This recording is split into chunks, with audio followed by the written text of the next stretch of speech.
Hello. So, hi guys, my name's Jenny, I'm 26 and I'm from London, and I just wanted to make a video just to basically let everybody know about the breast reduction surgery on the NHS.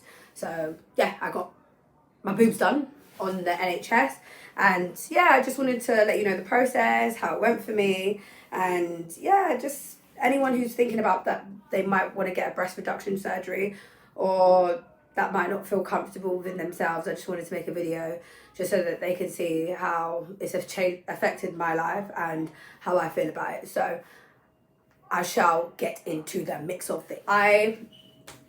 I've always had large boobs, so it's back since I think I started growing when I was like 12, 13.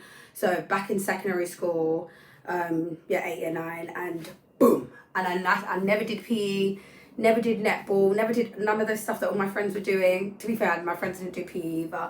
And basically I never felt really comfortable in my body from the age of, sorry if I'm talking really fast, but from the age of 16, I then started wearing like polo neck, started really covering up myself because I really didn't like the way that I looked from a young age, having such large boobs, and sometimes men that are older, they don't know how old you are, so like they'd just be always looking and like, oh, what's going on over there, and it's just I didn't like that, so I just decided to cover myself up.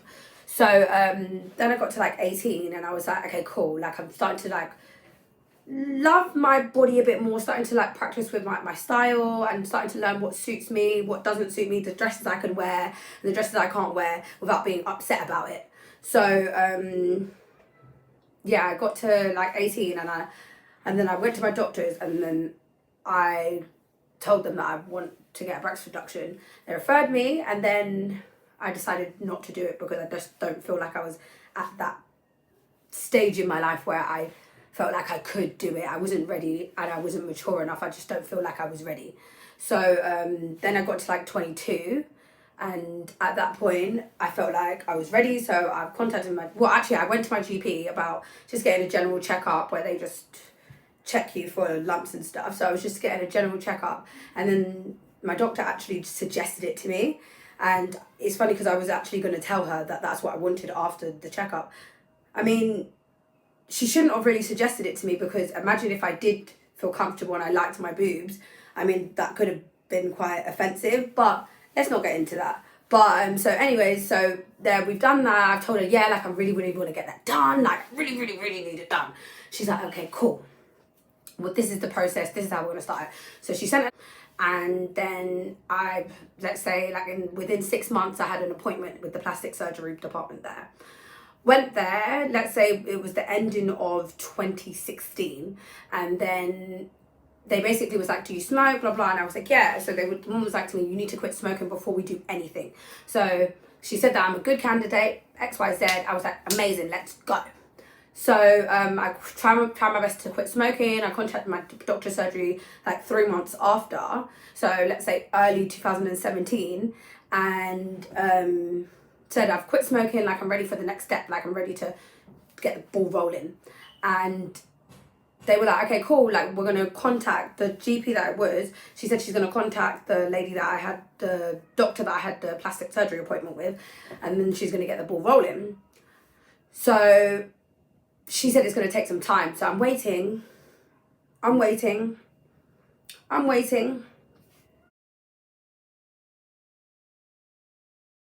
Year later, I mean, I wouldn't say it was my fault, but it was my fault in a way, because I should have like kept up to date and been like aware, but I didn't really know the process, so I didn't really want to hound anyone or anything. But if I knew that's what I needed to do, then that's what I would have done.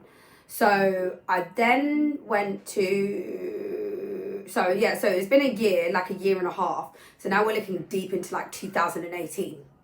Yeah, so like halfway through 2018. So I've booked a doctor's appointment. I've gone to my doctor's like, hey, what's going on with, my doctor was like, oh, what are you talking about? Like that lady's left. I was like, what? She's like, oh no. She was like, no. She like never like brought up, she never referred you to the doctor. Like she kind of just, she resigned and she left. I don't know what happened there, but obviously, yeah, she left. So obviously I was like, I've been waiting a year and a half for this procedure, and I haven't been contacted, nothing. And I thought that's just how long it took, but no, it's just that the lady left. So we started the process all over again. So mid 2018, I've got another doctor's appointment, gone to see St George's, and then I've told them that I've quit smoking, like, yeah, let's get the ball rolling. He's like, okay, cool, so I've applied.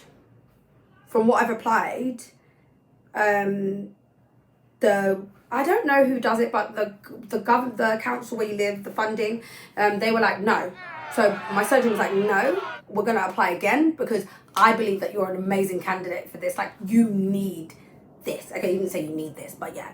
So he was like, oh, like, you're a good candidate. Like, this, you would benefit from this surgery. So he's applied me again, and I've been declined again. So we're looking at the ending of 2000 and... No, I'm lying. Ignore me. I forgot we're in 2020. So we're talking... So this process, from meeting the doctor to me getting rejected, that was from 2018. No, yeah, 2018. The mid-2018 to New Year's, let's say. So 2019 now. So we've done the second one, and that's gone till June. And then I've got declined again. He said to me, like, if you get declined again, like, what I want you to do is I basically want you to write a letter to your local MP and obviously see how that goes. So obviously, my letter to my MP was just a bit personal, and I might put it up for anyone who might need, like, any advice on, like, a letter that they might want to write to their MP. It was a very personal, touching letter. I was crying while I was writing it. And then early this year, I got a call from St George's, and they were like, we got your doctors, like, we got your surgery, like, are you ready to do it? And I was like, oh my God.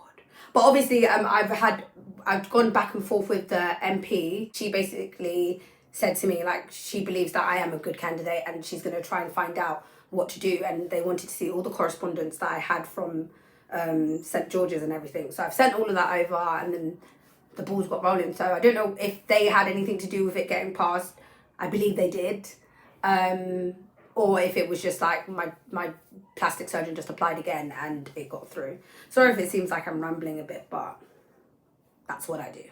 So yeah, so then it's got to March this year, and if you know me, I was so excited. Like, I've been, like, literally, it's been over 10 years that I've had big boobs, and I'm just done. Done. So I'm really excited. So I've decided, like, yeah, like, let's go. Like, so I've gone into surgery, like, my heart's pounding.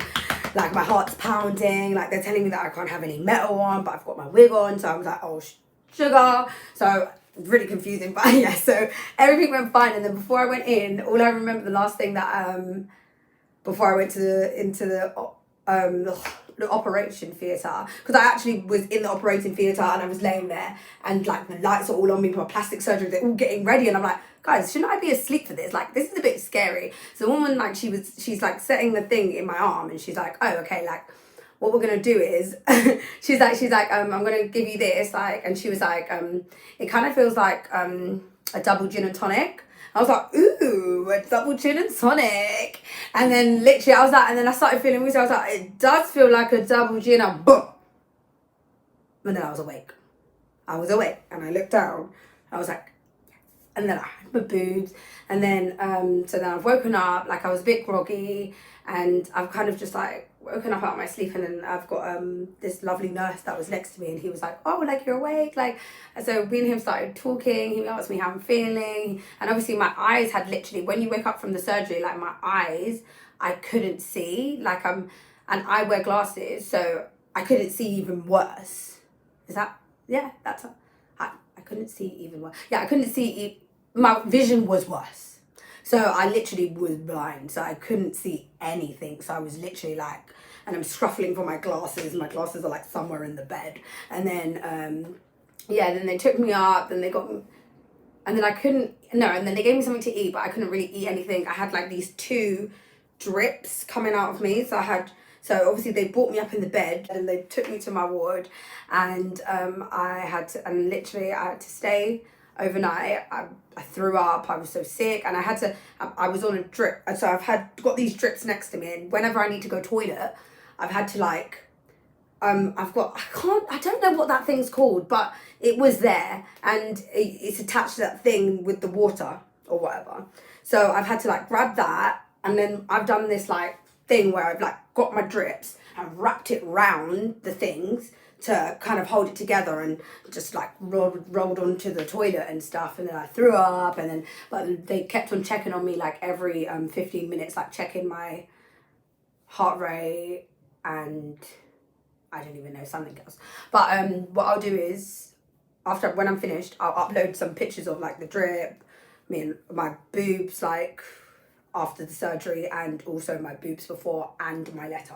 So yeah, so basically it was a good experience. So I've come out of the hospital, and then literally the next day, so I didn't sleep. I just literally was just on my Netflix all night. And so the next day I've woken up. No, I didn't even go to sleep. Stop saying you've woken up, but yes. So it was the next day. Let's say it was the next day.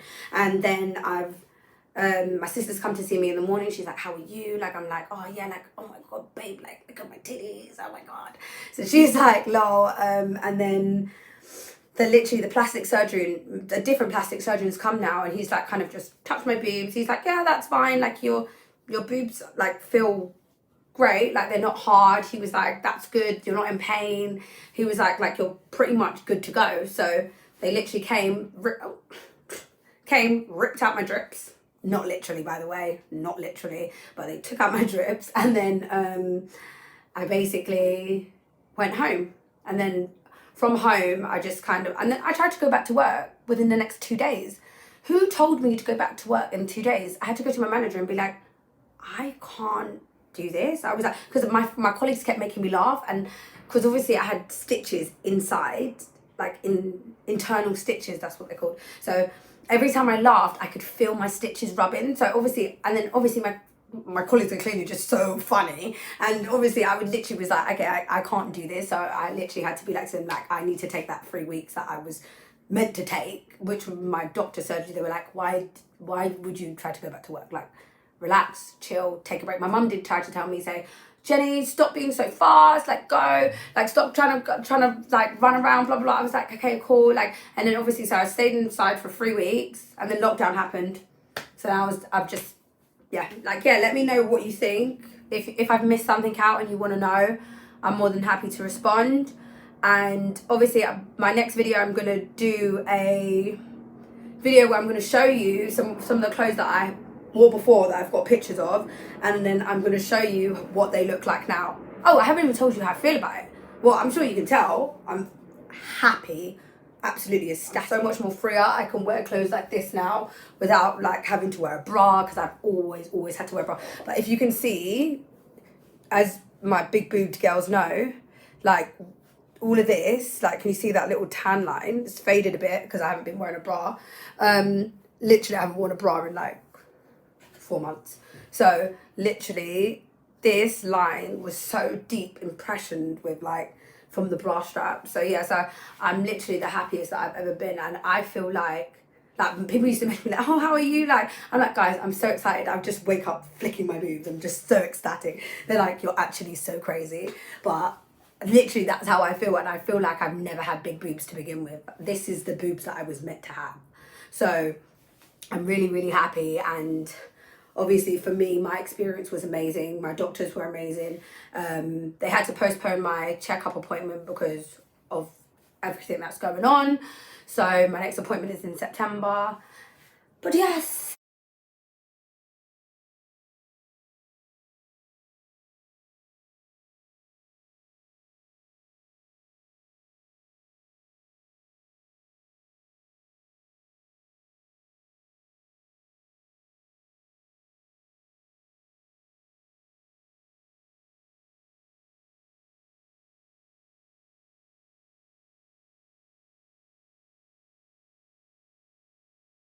So yeah, I'll see you guys soon.